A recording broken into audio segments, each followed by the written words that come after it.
The last box from my childhood bedroom sat unopened in my apartment for 3 months.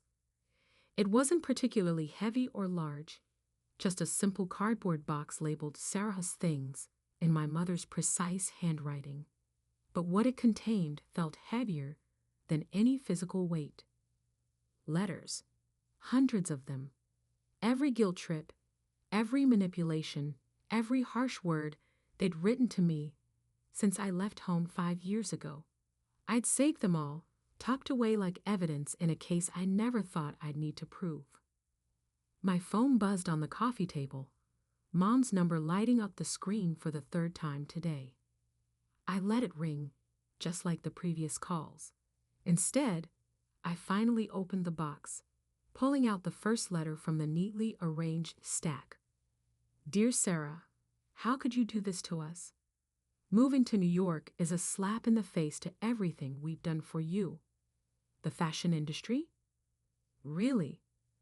We didn't raise you to be so selfish. I remembered receiving this one just days after I'd accepted the internship at Vogue. Mom had called it my rebellion phase. Dad hadn't spoken to me for weeks. My younger sister, Jennifer, had posted passive-aggressive quotes about family loyalty on social media. The next letter was from 3 months later. Your father's blood pressure is through the roof because of your choices. Is that what you wanted? To make us sick with worry. To abandon your family for some fantasy life. Fantasy life. I looked around my apartment, the view of Manhattan's skyline from my window, the rack of samples from my latest collection, the awards from Fashion Week displayed on my shelves. Some fantasy. My phone buzzed again. This time, a text from Jennifer. Mom's crying again.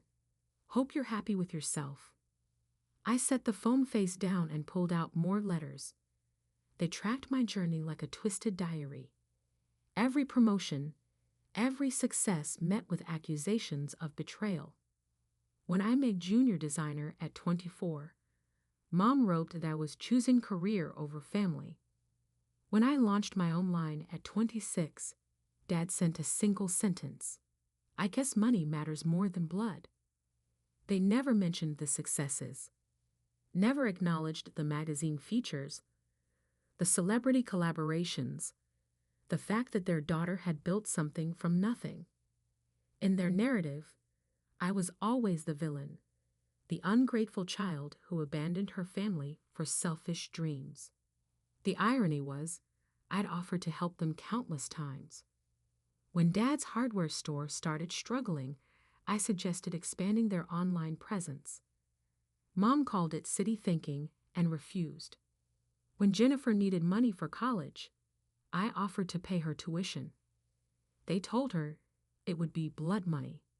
My phone buzzed again, an email this time, from Dad's business account, unusual enough to make me open it.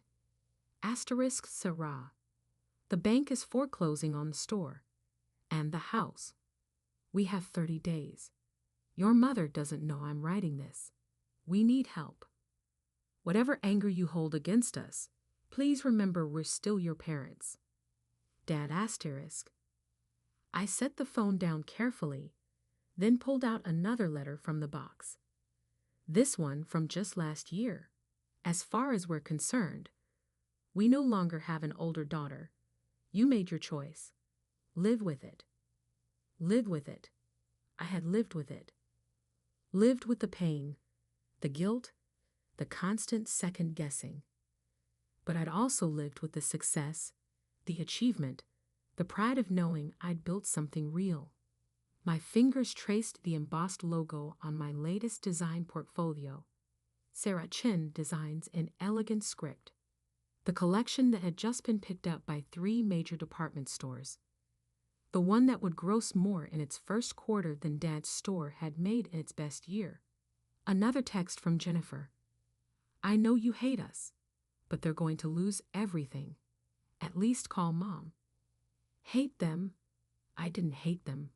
I'd spent 5 years trying to prove my love, sending Christmas gifts that were returned unopened, making donations to Dad's store through anonymous accounts, keeping tabs on them through distant relatives who still spoke to me. I pulled out my laptop, opened my banking app. The numbers stared back at me.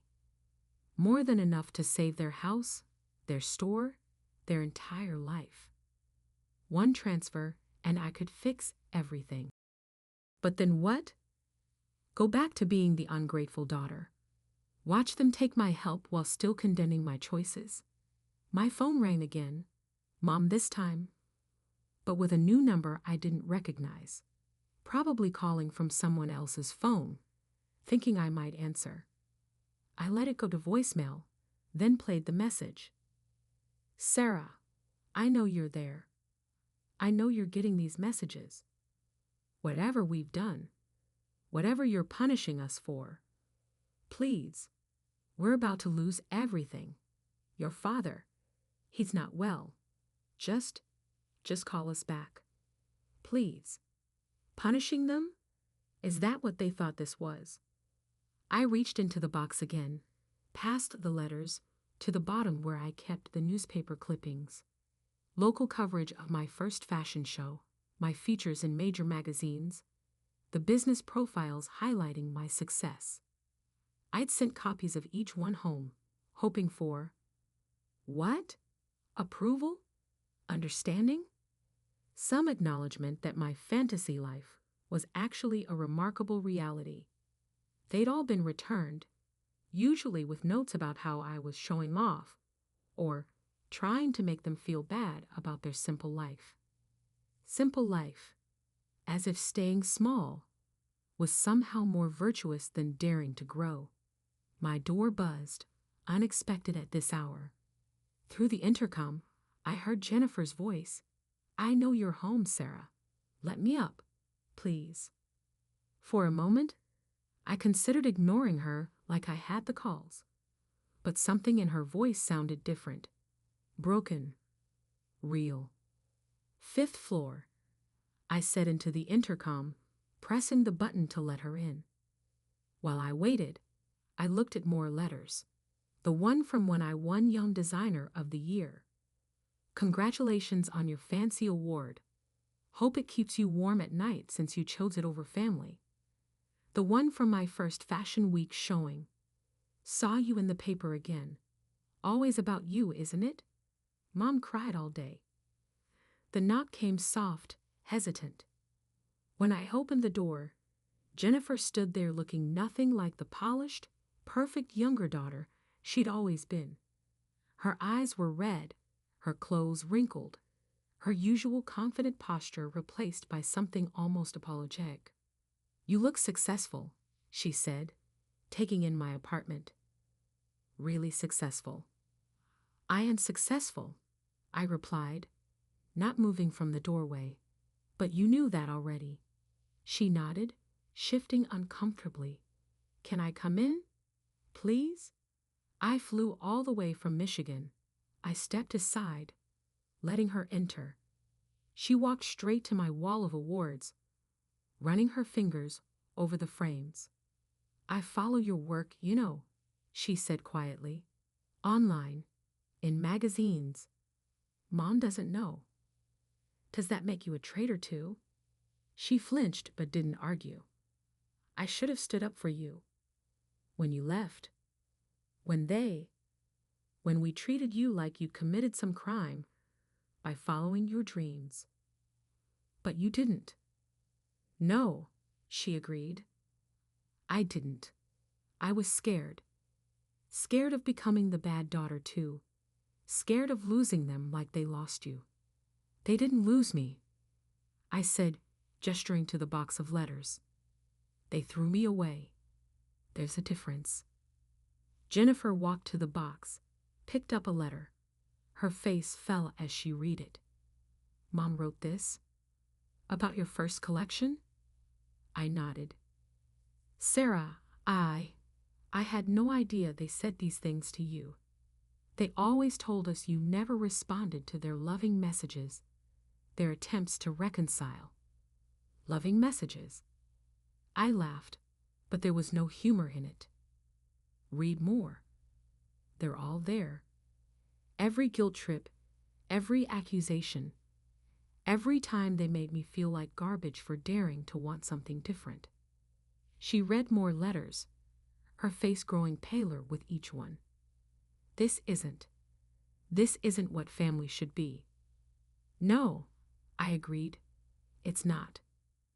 But they're still our parents, she said, looking up at me. And they're about to lose everything. The house, the store. Dad's not just being dramatic this time. It's real. I walked to my window, looking out at the city that had given me everything my small hometown said I couldn't have. What exactly do they want from me, Jennifer? Money to save their failing business? Money to keep the house? And then what? Go back to telling me I'm selfish and ungrateful while spending my money. They've changed, she said quickly. This past year, watching everything fall apart, it's humbled them. They talk about you differently now, about how maybe they were wrong. Maybe? I turned back to face her. Maybe they were wrong to send these letters, to return every Christmas gift, to tell our entire family I abandoned them for greed. Jennifer set down the letters, her hands shaking slightly. What are you going to do? I walked to my desk, pulled out a file I had prepared months ago, knowing this day might come. This is a business proposal, I said, handing it to her. Professional analysis of Dad's store, plans for modernization, online integration, sustainable growth, plus enough capital to clear their debts and renovate. Her eyes widened as she read. This is incredible. You've had this ready? I've had it ready for 2 years. Every time their quarterly numbers dropped, I updated it. Because despite everything, they're still my parents. But there are conditions. What conditions? I took a deep breath. First, they read every letter in that box. Every single one. They face what they did, what they said. Second, they agree to business mentorship. No more refusing help because it's city thinking. Third, I paused, steadying myself.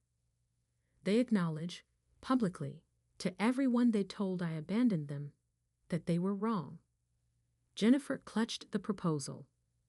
That's a lot for them to accept. Yes, I agreed. It is. But I'm not giving them millions of dollars to save a business they'll run into the ground again out of pride. And I'm not pretending the past 5 years didn't happen. Can I take this to them? Try to help them understand. I nodded. Take the letters too. All of them.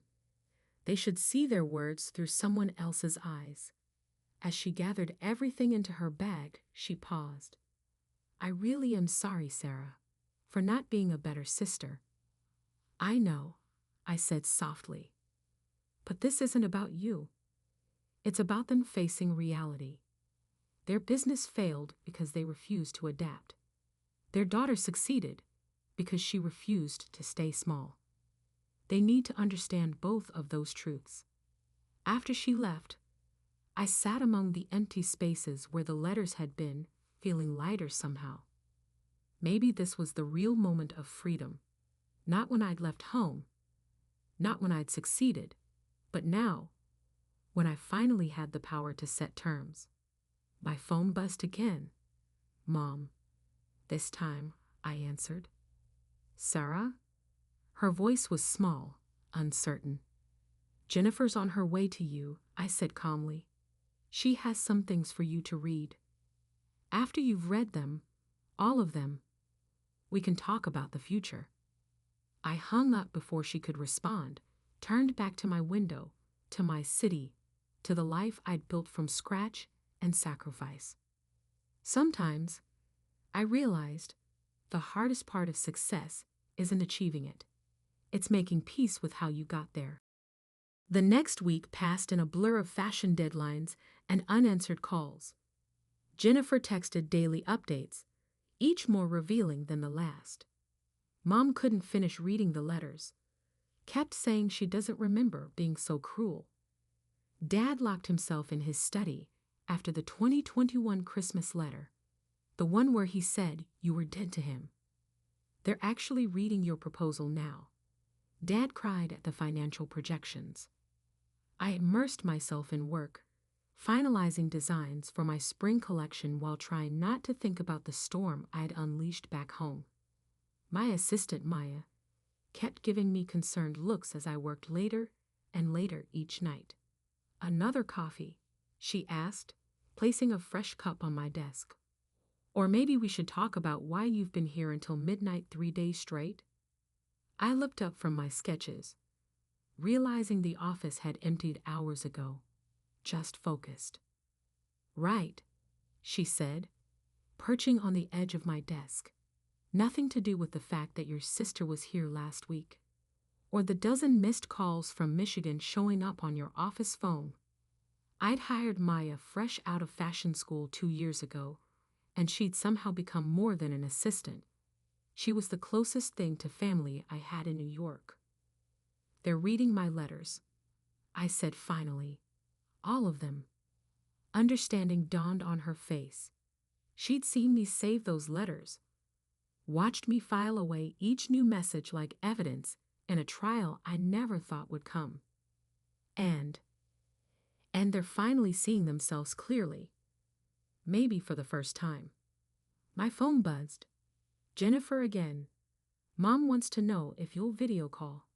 They've read everything, even the newspaper clippings they sent back." I stared at the message, feeling my heart race. Maya squeezed my shoulder gently. "Want me to stay while you call them?" I shook my head. "No, but maybe stick around, just in case?"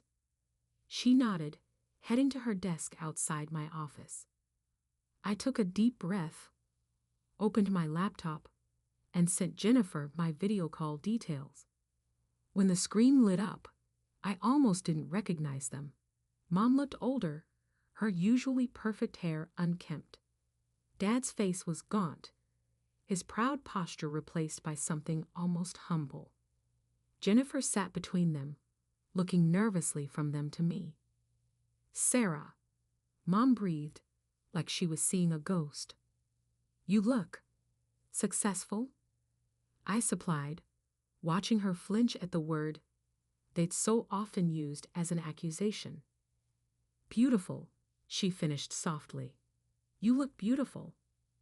Dad cleared his throat. We read everything. The letters, the proposal, everything. And we were wrong," he said, the words seeming to physically pain him. "So wrong, about everything." Mom was crying now, silent tears tracking down her cheeks.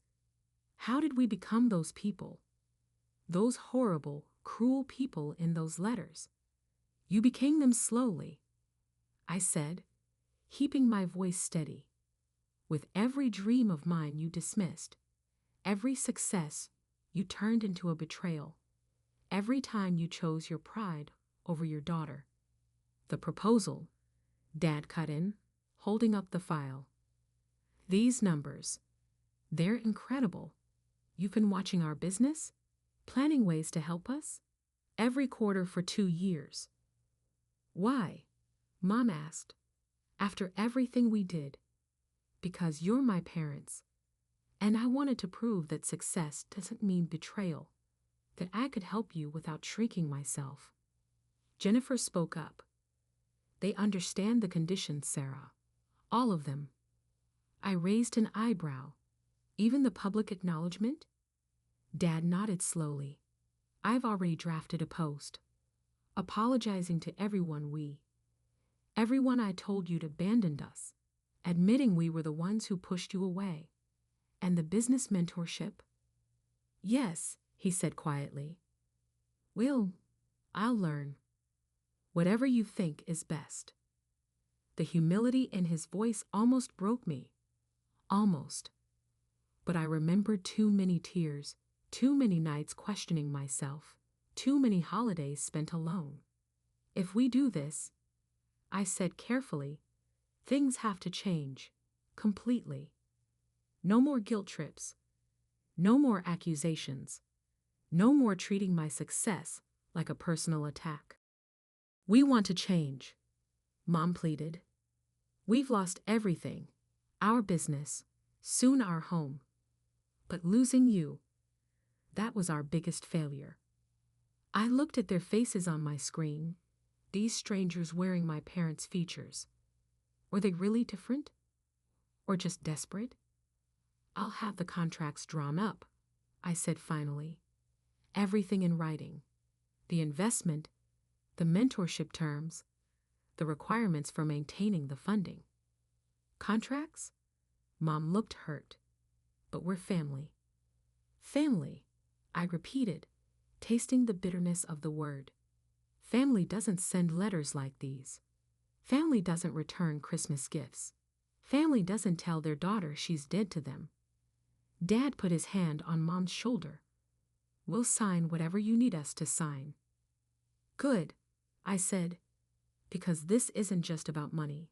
It's about respect, understanding, real change. We understand, he said softly. Do you? I pulled out my tablet, showed them my latest collection sales figures. See these numbers. This is what your selfish daughter built. While you were calling me a traitor, I was building an empire. One that's now big enough to save you. They stared at the numbers in silence. Millions in revenue, international sales. Growth projections that made their small-town business look like a lemonade stand. We were so wrong, Mom whispered. So terribly wrong. Yes, I agreed. You were. And admitting that is just the beginning. I outlined my plans. How we'd modernize their store, expand their online presence, potentially franchise if the model proved successful. They listened with a hunger I'd never seen before, asking questions, taking notes. One more thing, I said as we wrapped up. I'm not moving back to Michigan. I'm not giving up my life here. My success isn't negotiable. We wouldn't ask you to, Dad said quickly. You've built something extraordinary. After we disconnected, I sat in my quiet office, letting the tears finally come. Maya appeared with a tissue and a fresh coffee. You okay? I nodded, wiping my eyes. They're different, or trying to be. I just don't know if it's enough. Enough for what? Enough to erase 5 years of pain. Enough to trust them again. She perched on my desk again. Maybe it's not about erasing. Maybe it's about building something new, something better. I looked at my empire, the office, the designs, the awards, all built from the ashes of their rejection. Maybe, I agreed, but this time I'm setting the rules. My phone buzzed one last time. Dad had posted his public apology. I read it slowly, feeling each word like a weight lifting. 5 years ago, we made the biggest mistake of our lives. We pushed away our daughter for daring to dream bigger than we could understand. We told people she abandoned us, but the truth is, we abandoned her. Today, as our business fails and our world crumbles, she's successful enough to save us.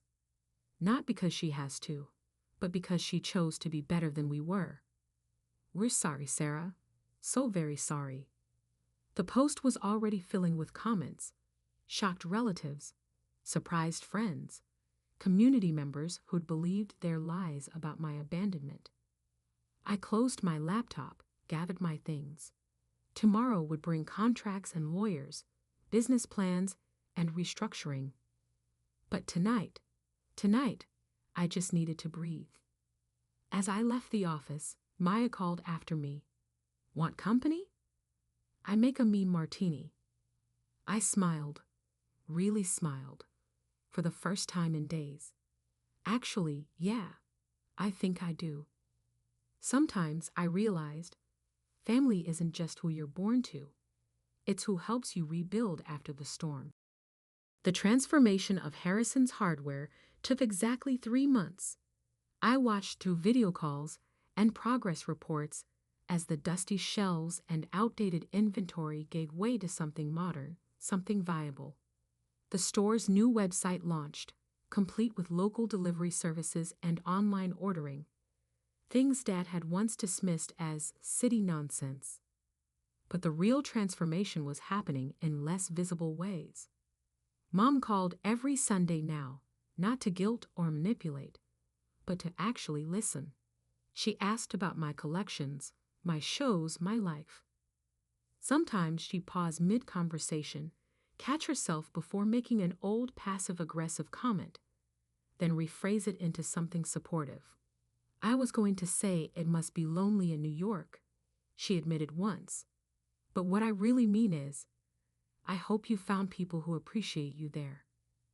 Dad threw himself into the business mentorship with unexpected enthusiasm. He'd send me excited messages about online sales metrics and inventory management systems. The man who once called computers fancy calculators was now running social media campaigns. Jennifer became a bridge between our worlds, helping them understand my industry while helping me navigate their attempts at change. She'd moved back home temporarily to help with the store's transition, but I suspected it was more about making up for lost time. Then came the invitation. "We're having a grand reopening," Jennifer texted. "New store, new website, new everything. They want you to be there. Actually, they need you to be there." I stared at the message in my office, surrounded by sketches for my winter collection. Maya appeared with her uncanny timing. "Going home?" she asked, seeing the text. "They want me to. But do you want to?" I thought about the contracts they'd signed without argument. The public apology that had sparked a small-town scandal. The weekly progress reports showing they were actually following my business plan. "I think I need to," I said finally. The flight to Michigan felt like traveling back in time. Same small airport, same familiar roads, same sense of confinement that had driven me away years ago. But something was different now. The store's new sign glowed proudly.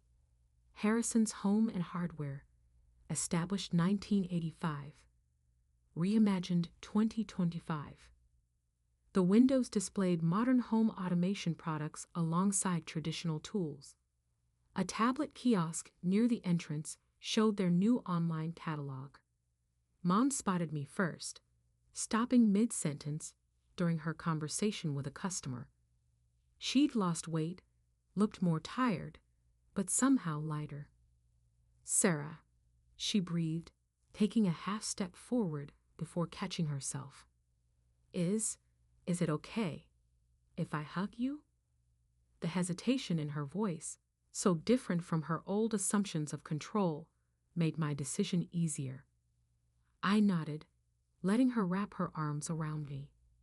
"The store looks amazing," I said as we parted.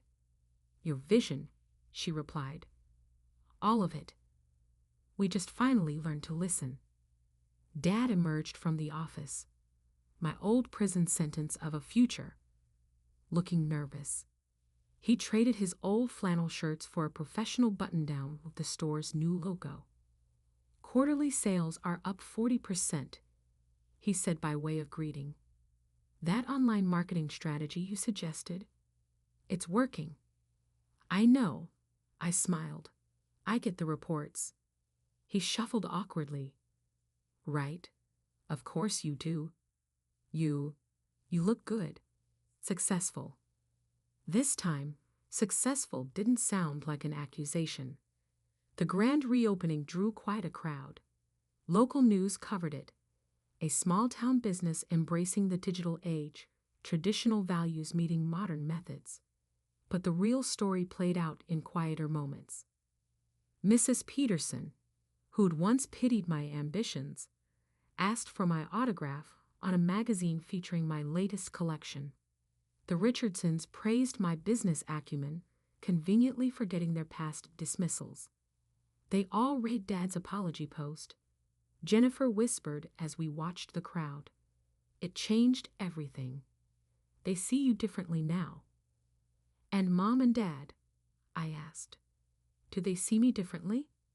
She nodded toward the store's office, where they were proudly showing someone my framed magazine covers, the ones they'd once returned unopened. They see themselves differently, she said. That's what really changed. During a quiet moment, Dad pulled me aside. His hands shook slightly as he handed me an envelope. What's this? Every letter I never sent, he said quietly. The ones I wrote, but was too proud to mail. About how proud I was when you made the cover of Vogue. How I bragged to my friends about your success, but couldn't tell you. How sorry I was. Long before we needed your help. I held the envelope, feeling its weight. Why give them to me now? Because you deserve to know that even when we were at our worst, part of me knew we were wrong. I didn't know how to be different. Mom joined us, holding a small box. I have some too, and these. She opened the box, revealing every Christmas gift I'd sent that they'd returned. Each one carefully preserved, never opened, but never thrown away. We kept them, she said softly. Every one. We were too proud to accept them, but too ashamed to destroy them. I looked at their offerings, these physical manifestations of regret and pride, of love twisted by fear and tradition. I can't promise everything will be perfect, I said carefully. There's too much history. We know, Dad replied. We're not asking for perfect. We're asking for a chance, a real one this time. The store's bell chimed as more customers entered. Dad straightened, retail instincts kicking in, but hesitated. Go, I smiled. Show them how Harrison's does business in the digital age. He grinned, actually grinned, and headed off to demonstrate their new inventory system to some contractors. Mom lingered. Will you stay for dinner? We're not celebrating without you this time. I thought about my return flight, already booked for that evening. About my meetings tomorrow in New York. About 5 years of declined dinner invitations. I'll change my flight, I said, but I'm choosing the restaurant. She laughed, a real laugh, not the tight, controlled one I remembered. Of course, you always did have better taste than us. Later, over dinner at the best restaurant in town, which would once have been deemed too fancy by my parents, we talked, really talked, about the past, the present, the possible future. We can't change what we did, Dad said, studying his plate, but we can change what we do now. And what we do now, Mom added, is support you. Really support you, not just when we need help. I looked at them, these familiar strangers wearing my parents' faces, the proud small business owners who'd learned to embrace change, the people who'd chosen growth over pride. One day at a time, I said, raising my glass, to new beginnings. They clinked their glasses against mine, and for the first time in 5 years, the sound didn't feel hollow. Sometimes, I realized, the hardest part isn't forgiving others. It's giving them the chance to become someone worth forgiving. 1 year after the grand reopening, I stood in my Manhattan office, staring at an email that once would have seemed impossible. Harrison's Home and Hardware named Michigan's Small Business of the Year for digital innovation. Attached was a photo of Mom and Dad accepting the award, both beaming with pride. Dad's acceptance speech, forwarded by Jennifer, made me pause. This award belongs to our daughter, Sarah. Not because she saved our business, but because she showed us that growth isn't betrayal. Innovation isn't abandonment. And sometimes the child you tried to hold back becomes the teacher you desperately needed. My assistant Maya read over my shoulder. Quite a change from those letters in your box. The box is empty now, I said quietly. I burned the letters last month. It had been a private ceremony of sorts. Each letter turned to ash. Each bitter word released into the wind. Not to forget, but to make room for something new. The store's success had exceeded even my projections. Dad's embrace of technology had sparked a revolution in local retail. Mom's social media presence, once dismissed as attention-seeking, now hosted popular DIY tutorials for their growing online community. They'd even started a mentorship program for young entrepreneurs, teaching the lessons they'd learned about adaptation and change. The irony wasn't lost on anyone. My phone buzzed. Mom's weekly call. But this time, it was a video chat request. "Sarah, honey, are you sitting down?" Her face was flushed with excitement. "What's wrong?" "Nothing's wrong. Well, your father and I have been thinking. The store's doing so well, and we're not getting any younger." Dad appeared on screen. "We want to franchise, starting with New York." I blinked. "New York?" "A Harrison's in Manhattan," Mom nodded. "Run by you if you want it. Alongside your fashion empire, of course." I sat back, stunned. They weren't just accepting my world now. They wanted to be part of it. "We understand if you're too busy," Dad added quickly. "You've built something amazing in fashion. We just thought." "Yes," I said, surprising myself. "But on one condition." "Anything." "We rename it. Not just Harrison's. Something that reflects the change." They exchanged looks, then smiled. "What did you have in mind?" "Harrison and Daughter," I said. "A family business, reimagined." The tears in Mom's eyes weren't manipulation this time. Dad's proud smile wasn't about control. "Perfect," they said together. 3 months later, I stood at the opening of Harrison and Daughter's first Manhattan location. The store combined hardware with design elements, bridging my two worlds. Dad handled the contractors section while Mom gave social media tours. Jennifer, who'd finally found her own path in business development, coordinated it all. A reporter asked me why I'd returned to the family business after building my own success. "Because success isn't about running away," I answered. "Sometimes it's about coming back stronger, on your own terms." That evening, at the celebration dinner, Dad raised his glass.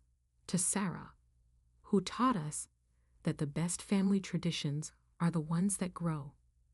Mom added, "And to second chances, given not because they're deserved, but because they're chosen." I looked around the table, my parents, Jennifer, Maya, my team from both businesses. No more hidden letters. No more returned gifts. No more choosing between family and dreams. "To growth," I said, raising my glass. "All kinds." Later, as we walked through the glittering Manhattan streets, Mom linked her arm through mine. "We're so proud of you," she said softly. "Not because you saved us, but because you never stopped being exactly who you are." Sometimes I realized the greatest success isn't in proving others wrong. It's in giving them the chance to prove themselves right. And sometimes the longest journey isn't the one that takes you away from home. It's the one that brings you back, on your own terms, to build something new from the ashes of what was lost. Not as an ending, but as a beginning. A beginning chosen, not forced. A beginning earned, not given. A beginning that proves sometimes the best revenge isn't revenge at all. It's success, shared with those who finally learned to celebrate it.